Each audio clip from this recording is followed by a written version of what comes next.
दीदी अब लास्ट का 10 दिन बचा है, अब इसमें क्या ही हो सकता है, कुछ भी नहीं कर पाएंगे अब हम लास्ट के 10 दिन में। और शायद हमारा सिलेक्शन इस साल तो नीट 2024 में नहीं होने वाला है।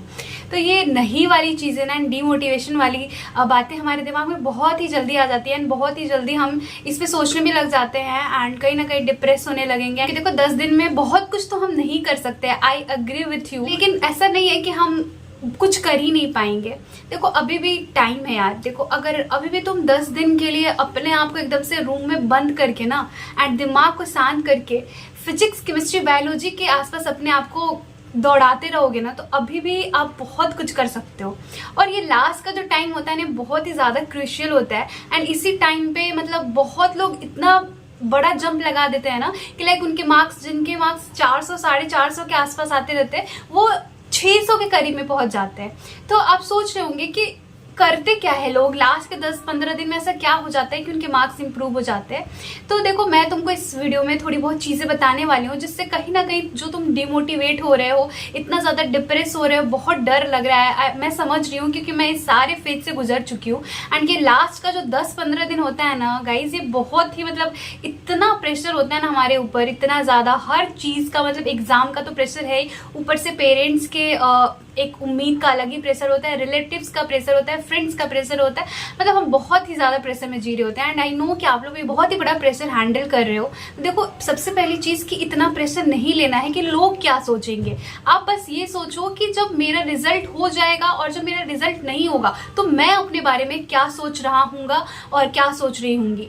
कि अगर आपका रिजल्ट बाई चांस नहीं होता है तो आपको कैसा लगेगा एंड तब आप क्या करोगे, क्योंकि बाकी लोगों के सोचने से कुछ नहीं होने वाला, क्योंकि बाकी लोग कुछ थोड़े टाइम के लिए आपको कुछ भी बोलेंगे और बोल के चले जाएंगे, लेकिन लाइफ लॉन्ग ये चीज आपको अपने अंदर से बुरा लगेगा कि आपने उस साल सिलेक्शन नहीं लिया, आपने अच्छे से नहीं पढ़ाई किया, या जो भी चीजें हो रही हो। लास्ट के 10 दिन पता है पूरे साल लोग अच्छे से प्रिपेयर करते हैं, लेकिन लास्ट के 10 दिन में अपने आप को हैंडल नहीं कर पाते, इस प्रेशर को नहीं झेल पाते हैं एंड उनका पूरे साल का मेहनत खराब हो जाता है। मैंने भी अपने टाइम पे मतलब बहुत ज्यादा प्रेशर लिया है। इवन मेरे को मेडिकेशन लेना पड़ा था, मैंने अपने पिछले वीडियोज में बताया, मैं फिर से आपको बता रही हूँ कि जब हम बहुत ही ज्यादा तैयारी के साथ रहते हैं ना, और हम अपने तरफ से बहुत ही ज्यादा जब मेहनत किए हुए रहते हैं पूरे साल, जब एकदम एक रूम में बंद होके एंड पूरे डेडिकेशन के साथ इसके लिए किसी चीज के लिए प्रिपेयर कर रहे होते हैं एंड लास्ट का जब 10-15 दिन आता है तो आई नो कि वो बाई नेचुरल है कि वो हो ही जाना है, प्रेशर ले ही लेते हैं हम लोग।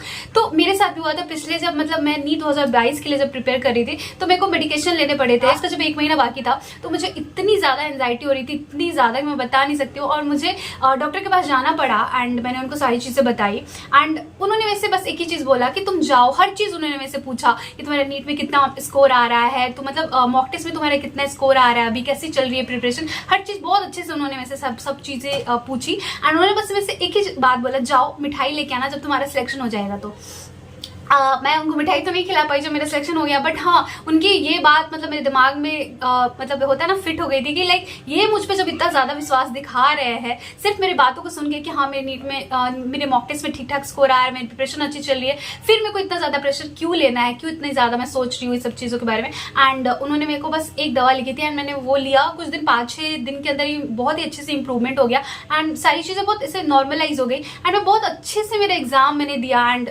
आपके सामने मेरा रिजल्ट भी आया एंड एज मैं मेडिकल कॉलेज में हूँ।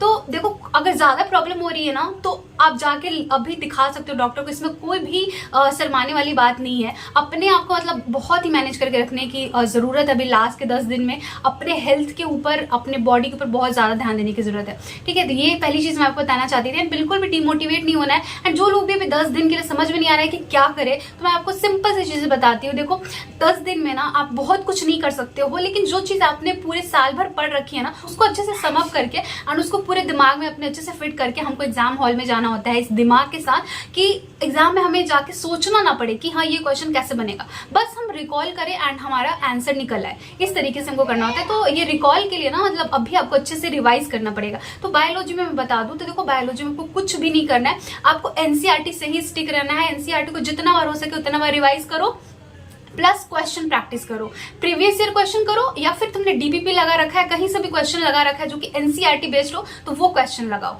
तो यही 2 चीज करनी है, आपको क्वेश्चन प्रैक्टिस करना है और एनसीईआरटी लाइन टू लाइन जितना बार हो सके सारे चैप्टर्स को पढ़ते रहो। आज का जब 10 दिन बाकी था तो मैंने एनसीईआरटी को ना मतलब एक एक दिन में मतलब मैं 5-5, 6-6 इवन कभी कभी 7-7, 8-8 चैप्टर्स पढ़ जाती थी। तो आपको भी यही आदत है अभी बिल्ड करनी पड़ेगी कि आपको एक एक दिन में बहुत सारे चैप्टर को कवर करना पड़ेगा। एंड एनसीईआरटी के सारे चैप्टर्स को आपको मल्टीपल टाइम्स पढ़ना है, ठीक है। जितना बार हो सके उतना बार रिवाइज करो एंड रिकॉल करने की कोशिश करो। रात में जब आप सो रहे हो ना, बेड पे जाओ तो आप रिकॉल करो किसी पर्टिकुलर चैप्टर को लेकर। मान लो आप ह्यूमन फिजियोलॉजी का कोई चैप्टर ले लो और उसको रिकॉल करने की कोशिश करो कि उसकी स्टार्टिंग में क्या था, फिर आप आगे बढ़ रहे हो तो क्या था, मतलब कैसे कैसे वो चैप्टर आगे बढ़ते जा रहा है ना, एंड क्या क्या चीजें आती जा रही है वो आप रिकॉल करोगे ना। रिकॉलिंग की टेक्निक सबसे बेस्ट होती है रिविजन के लिए। आप बुक खोल के कितना भी चाहे कितना भी पढ़ लो, लेकिन जब तक आप उस चीजों को रिकॉल नहीं करोगे ना, जब तक आंख बंद करके आप चीजों को आप जब आंख बंद करोगे ना आपके सामने वो सब चीजें आने लगेंगी एंड रिकॉल होने लगेगा, तब आप मान लेना कि आपको वो पूरा चैप्टर अच्छे से आपका रिवाइज हो गया। फिजिक्स की बात करते हैं तो देखो फिजिक्स में ना आपने जितना पढ़ लिया है वहीं पे रहने दो। जिनका पूरा अच्छे से सब कुछ कवर हो चुका है उनके लिए मैं बता देती हूँ, जिनका सब अच्छे से कवर हो चुका है उनको सिर्फ और सिर्फ अभी फॉर्मूला सीट रिवाइज करना है, ठीक है। आपने फॉर्मूला सीट कहीं ना कहीं से जरूर बना लिया होगा और नहीं भी बनाया तो मेरे टेलीग्राम पे जाके देख लेना, मेडिको शालिनी से है और लिंक भी मैंने डिस्क्रिप्शन बॉक्स में दे दिया है। तो आपको सबसे पहले अभी फॉर्मूला सीट जितना हो सके उतना रिवाइज करो, डेली रिवाइज करो, एक एक बार में 4-4, 5-5 चैप्टर का रिवाइज करो एंड इसी के साथ क्वेश्चन प्रैक्टिस करो। और क्वेश्चन भी अब नया नहीं लगाना है, आपने जो भी कॉपी में अपने क्वेश्चंस बना रखे हैं वो लगाना है एंड इसके साथ प्रीवियस ईयर का क्वेश्चन लगाना है, क्योंकि प्रीवियस ईयर के ट्रेंड्स पे ही क्वेश्चंस आने वाले हैं। तो बहुत ज्यादा इंपॉर्टेंट है कि आप अभी प्रीवियस ईयर पे अपनी नजर गड़ाए रखो ताकि आप समझ पाओ कि कैसे क्वेश्चंस आ रखे हैं, ताकि जब एग्जाम में आएगा ना, मतलब मेरे एग्जाम में क्या होता है, जब नीट 2022 का पेपर मैं लिख रही थी, जब मैं फिजिक्स वाले सेक्शन पे आई थी तो मैंने ये चीज देखा कि ये सारे क्वेश्चंस, अधिकतर सारे क्वेश्चंस ऐसे आ रहे हैं जो मैंने प्रीवियस ईयर में लगा रखा है, यानी कि प्रीवियस ईयर वाले ट्रेंड्स पे ही क्वेश्चन पूछ रखा है। तो मेरे लिए काफी आसान पड़ रहा था एंड मैंने 1 घंटे के अंदर मतलब लाइक 45 to 50 मिनट में मैंने पूरी फिजिक्स बना ली थी। एक तीसरी चीज मैं बोलना चाहूंगी, क्योंकि ये ना एक एक्स्ट्रा एज प्रोवाइड करता है आपको। अगर आपके पास टाइम है ना तो आप एनसीईआरटी के इंटेक्स के क्वेश्चंस को जरूर रिवाइज कर लेना, क्योंकि इंटेक्स के क्वेश्चन उठा के दे दिए जाते हैं नीट एग्जाम में। टाइम है अभी भी 10 दिन, तो आप सारे जितने भी एनसीईआरटी के चैप्टर है सारे चैप्टर के इंटेक्स के क्वेश्चंस लगा जाओ। एक्सरसाइज करने की कोई जरूरत नहीं है, ठीक है। जिन लोगों का कंप्लीट नहीं हुआ है ना उनको भी यही चीज फॉलो करना है, बस ये करना है कि उनको नया कुछ भी नहीं पढ़ना है। आपको केमिस्ट्री में इनऑर्गेनिक में तो सबसे पहले बात कि आपको एनसीईआरटी पढ़ के मतलब उसकी जितनी सारी इंफॉर्मेशन है एनसीईआरटी में वो सब आपका मतलब एक शॉर्ट नोट आपके पास हो जाए तो वो बेस्ट रहेगा।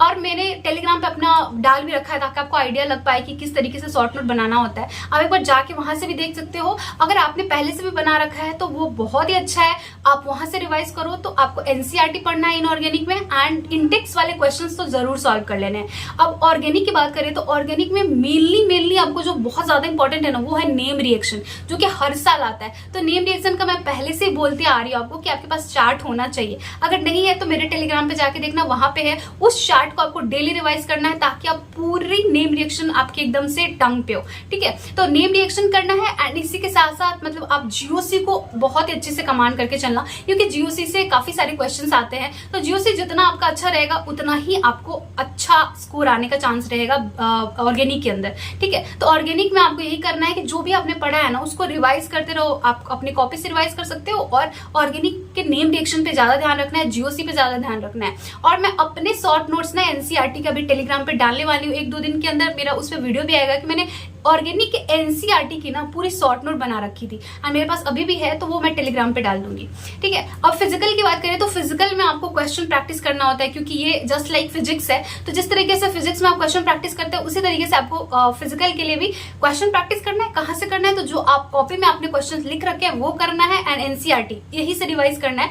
और फॉर्मूला सीट, इसमें भी फॉर्मूला सीट बहुत ही इंपॉर्टेंट रोल प्ले करता है। तो फॉर्मूला सीट आपके सारे चैप्टर्स के रेडी होने चाहिए ताकि आप उसको क्विक रिवाइज करते रहो एंड नीट एग्जाम से पहले मतलब आप लगभग सारे चैप्टर्स को ना 20 से 25 बार रिवाइज कर जाओ। जितना ज्यादा आप रिवाइज करोगे उतना ही ज्यादा आपको नीट के एग्जाम में आसानी पड़ने वाली है, क्योंकि रिवाइज अगर बहुत ही अच्छे से आप करके जाओगे ना तो वहां पे रिकॉल बहुत जल्दी कर पाओगे आप चीजों को एंड आप आंसर भी बहुत जल्दी टिक कर पाओगे, ठीक है। तो क्वेश्चन प्रैक्टिस करो एंड जितना हो पाए सारे चैप्टर्स को रिवाइज करने की कोशिश करो, सारे चैप्टर्स के फॉर्मूलाज को रिवाइज करने की कोशिश करो। इसी के साथ इंटेक्स के क्वेश्चंस भी आपको नहीं छोड़ने हैं फिजिकल केमिस्ट्री में, वो चाहे फिजिकल केमिस्ट्री हो, इनऑर्गेनिक या फिर ऑर्गेनिक, आपको इंटेक्स के क्वेश्चंस करके जाने हैं। इंटेक्स के क्वेश्चन बहुत ज्यादा इंपॉर्टेंट है क्योंकि डायरेक्टली इंटेक्स के क्वेश्चन आते हैं नीट एग्जाम में, तो करके जाना अभी अभी भी टाइम है, अभी भी आप सॉल्व कर सकते हो, 1-2 बार तो जरूर लगा के जाना, ठीक है। तो यही सारी चीजें करनी, इतना ही रिवाइज करना है आपको, बहुत सारा कुछ करने का जरूरत नहीं है। एंड इसी के साथ मॉक टेस्ट भी जरूर देना। इस लास्ट के 10 डेज में आप जितना हो सके ना डेली एक मॉक टेस्ट लगाने की कोशिश करो एंड उसको अच्छे से एनालाइज करो, अपने गलतियों पे जरूर काम करो। एंड सबसे इंपॉर्टेंट है कि सिली मिस्टेक को जितना हो सके ना उतना कम करना, क्योंकि ये सिली मिस्टेक ही है जो लास्ट में आपका सिलेक्शन रोक देगा। तो अभी से हो सके जितना हो सके ना आप मॉक टेस्ट लगाओ एंड सिली मिस्टेक कम करो। नहीं आता है ना क्वेश्चन तो तुक्का मारने की कोई जरूरत नहीं है, छोड़ दो, क्योंकि वो गलत हो जाएगा, आपका जो क्वेश्चन सही हो रहा है उसका भी 1 मार्क्स लेके जाएगा, ठीक है। तो सिली मिस्टेक पे कमांड करना है। तो यही सारी चीजें आपको लास्ट के 10 दिन में करना है एंड इसी के साथ अपने आप को मोटिवेटेड रखना है, कुछ भी निगेटिव नहीं सोचना है, बस यही सोचना है कि मैं अपने तरफ से पूरा मेहनत कर रही हूँ एंड ऊपर भगवान देख रहे हैं, तो कुछ ना कुछ मेरे साथ अच्छा ही होगा, बुरा तो बिल्कुल भी नहीं होने वाला है, ठीक है। आप अगर ऑनेस्टी के साथ लगे हुए हो ना तो आपको इसका फल भी जरूर मिलेगा, ठीक है। तो कुछ भी घबराने की बात नहीं है। एंड डर तो सबको लगता है, वो टॉपर स्टूडेंट होना जो इस साल नीट में ऑल इंडिया रैंक 1 लाने वाला होगा ना गाइस, वो भी अभी डर रहा होगा कहीं ना कहीं, ठीक है। तो डर सबको लगता है, तो इसको एक मतलब नॉर्मलाइज करो इन सब चीजों को। And wish you all the best. कुछ भी डाउट लगे ना तो नीचे कमेंट सेक्शन में से जरूर पूछना एंड आशा करती हूँ कि आप सबका नीट का एग्जाम बहुत ही अच्छा जाए। तो चलो मिलते हैं नेक्स्ट वीडियो में। Thank you so much.